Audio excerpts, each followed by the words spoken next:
욥기 4장과 5장은 엘리바스의 조언이죠. 그 엘리바스는 모압 땅 그 대만 사람이에요. 욥과 이제 같은 나라라고 보면 되겠죠. 우스가 이제 모압에 있으니까 또 모압에 있을 것이라고 말을 해요. 그런데 이제 엘리바스의 그 같은 지역에 있던 사람이 오랜 어떤 관계를 맺었던 것 같죠. 세 사람의 친구가 찾아온 거 보면 또 같이 함께 서로 좋은 동력을 했던 친구들이었던 것 같아요. 엘리바스는 하나님, 인간, 죄 상당한 지식을 가지고 있어요. 그러니까 마치 신학자와 같습니다. 그래서 학자들은 엘리바스는 마치 신학자를 본 듯하다. 그리고 세 친구 중에 가장 나이가 많은 사람, 그리고 사례가 깊어요. 그러니까 욥에게 굉장히 부드럽게 말을 합니다.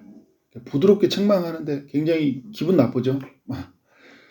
다른 친구들은 좀 세게 직설화법을 사용했다면 비유를 사용하고 자기가 경험한 이야기를 해주고, 신학자 같으면서 또 목사같이 이렇게 조언을 해주는 그런 친구라고 볼 수 있죠.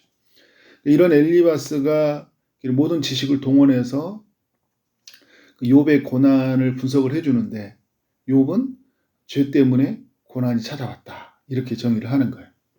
욥이 해야 되는 건 뭐냐면 회개하는 거예요. 계속 이 논리가 뭐냐면 그 죄를 인정하고 하나님께 엎드리라는 거잖아요. 그러면 하나님이 도와주실 것이다. 너를 건져 주실 것이다.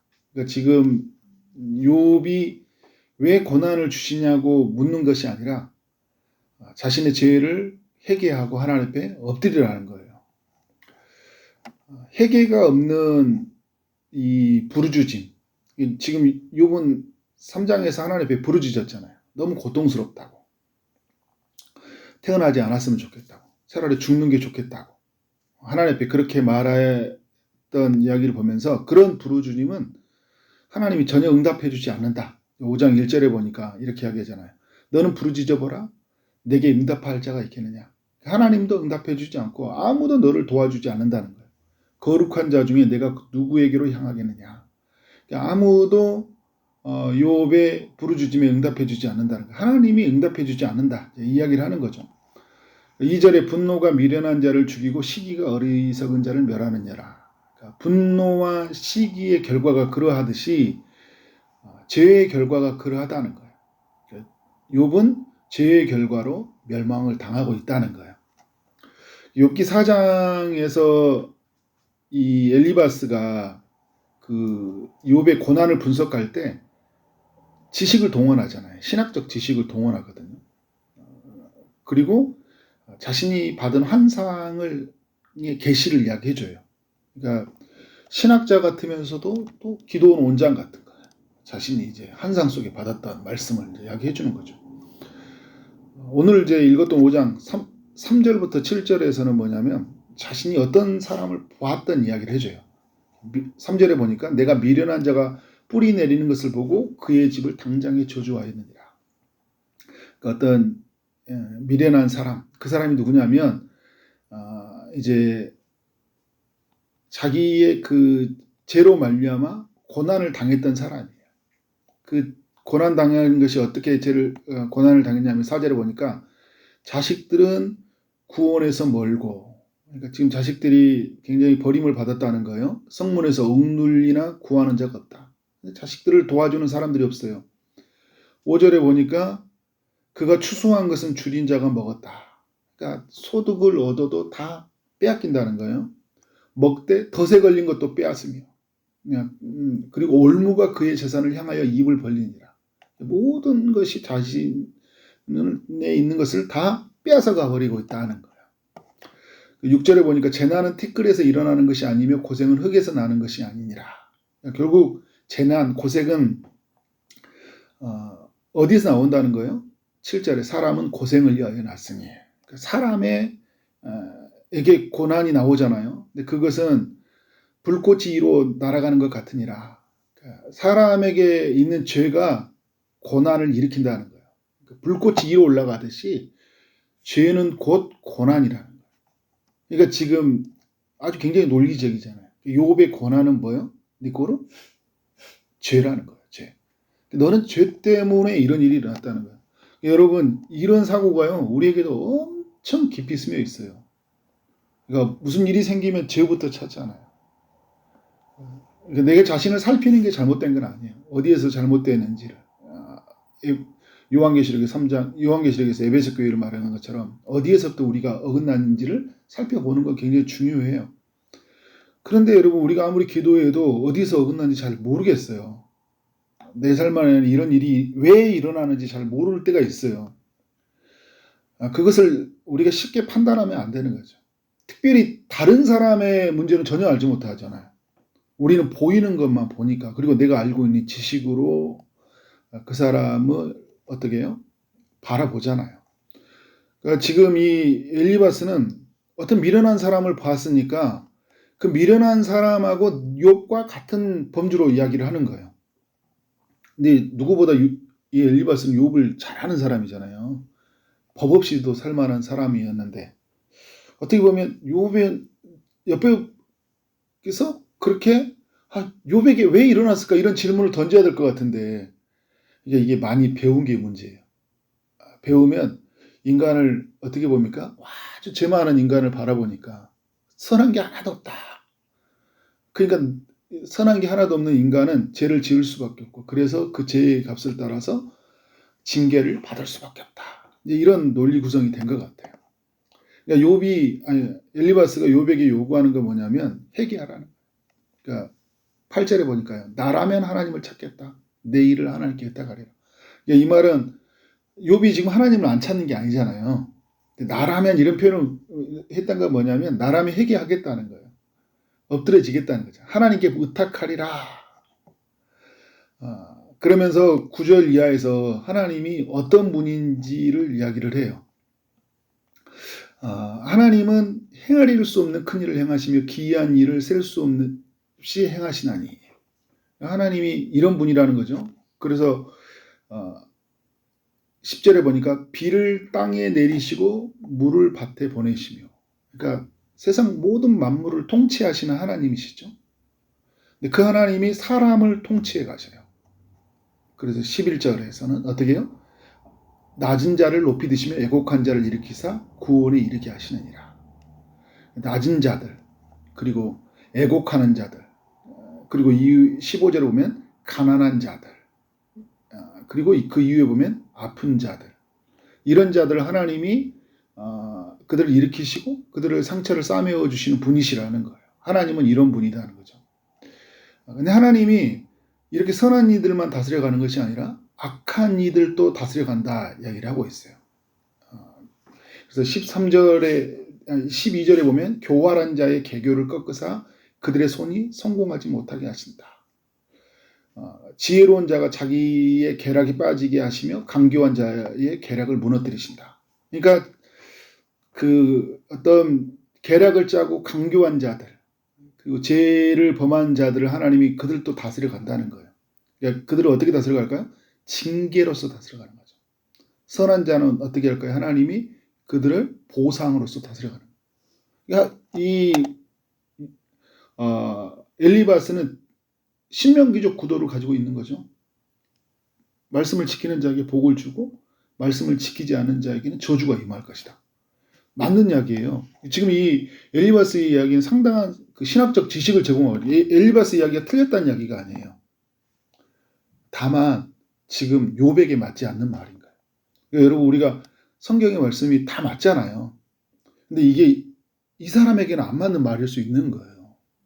이 사람에게는 지금 회개가 요구가 아니라 위로가 필요한 말씀이 있다는 거잖아요. 어떤 사람은 회개를 해야 되는데 위로의 말씀을 줄 때가 있어요. 죄가 드러나고 있는데 그래 괜찮아, 하나님 너를 사용하실까요? 이건 또 안 맞는 말이잖아요. 어떤 사람에게는 이게 맞는 말이에요. 그러니까 이 엘리바스는 선한 사람, 악한 사람을 통치하시는 하나님을 이야기해주고 있거든요. 근데 이런 이야기 쭉 흘러가는 뉘앙스는 뭐냐면 지금 욥은 어떤 사람이라는 거예요? 악한 사람이라고 지금 이야기하려고 하는 거예요. 근데 욥이 하나님 앞에 회개하면 하나님이 욥을 도와주시겠다. 그러니까 네가 할 건 뭐냐면 하나님 앞에서 이런 하나님 앞에서 네가 엎드리라 이야기를 하는 거잖아요. 하나님은 15절에 보니까 강한 자의 칼과 그 입에서 그들의 손에서 구출하여 주신다. 하나님은 구원자의 하나님이시거든요. 그리고 17절에 보니까 하나님께 징계받는 자에게 복이 있나니. 그러니까 지금 이제 죄를 범해서 징계를 받았다면 복이 있다는 게 뭐냐면 징계를 통해서 하나님 앞에 어떻게 하는 거예요? 하나님을 찾게 되잖아요. 아까 8절의 말씀처럼 어떻게 해요? 나라면 하나님을 찾겠다 이야기를 하잖아요. 그죠? 하나님을 의탁하리라. 근데 징계받으니까 하나님 내가 잘못했습니다. 도와주세요 라고 할 거 아니에요. 그 사람이 복이 있는 게 뭐냐면 하나님이 다시 그를 구원하여 주시니까 회개하면. 그래서 지금 17절에서 이야기하잖아요. 너는 전능자의 징계를 없이 여기지 말라. 넌 지금 죄를 졌잖아. 전능자, 하나님이 너를 징계하시잖아. 근데 여러분 욥기서를 보면 하나님을 전능자라고 이야기하잖아요. 제가 주일날 욥기서가 그 족장 시대에 적어졌다는 이야기를 했었는데 그러니까 아브라함이 하나님을 만날 때 하나님이 나는 전능한 하나님이라 이렇게 말씀을 하잖아요. 그러니까 전능자 이런 이제 표현이 같이 있기 때문에 이제 또 여러 가지의 상황을 적용했을 때 아브라함 시대였을 것이다. 근데 아브라함의 시대 때 여러분 아직 말씀이 기록되어지지 않았잖아요. 이후에 500년 정도 지났을 때 모세의 때 말씀이 기록되거든요. 근데 이들이 상당한 말씀에 관한 지식을 가지고 있잖아요. 하나님의 성령의 계시를 받아서 하나님의 뜻을 전하는 사람들이니까 4,000년 전에 이런 말씀을 하는 사람들이에요. 상당한 지혜를 성령의 감동을 받아서 하고 있는 거죠. 그래서 18절에 하나님은 아프게 하시다가 싸매시며 상하게 하시다가 그의 손으로 고치시나니. 그러니까 죄 때문에 아프게 하셔요. 그런데 회개하는 자는 싸매신다는 거예요. 죄 때문에 상하게 하셔요. 그런데 회개하면 그의 손으로 고치셔요. 이야기를 하는 거예요. 19절 여러 가지 환난에서 너를 구원하신다. 죄로 인해서 환난이 찾아왔다. 그런데 네가 회개하면 구원하신다. 7가지 환난이라도 어떻게 해요? 그 재앙이 내게 미치지 아니한다. 그러니까 결국 회개하면 재앙이 내게 미치지 않을 거야 라고 이야기한 거죠. 그러니까 지금 재앙이 욥에게 미쳤던 건 뭐냐면 욥이 자기의 죄를 알지 못하고 그런 고난을 계속 받고 있었다 이런 이야기를 하고 있는 거예요.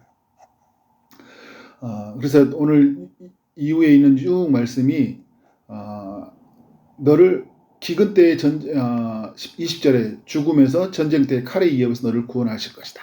그러니까 결국 하나님 앞에서 엎드리고 나아가면 하나님이 어떻게 한다는 거예요? 그를 구원하시는 분이시다.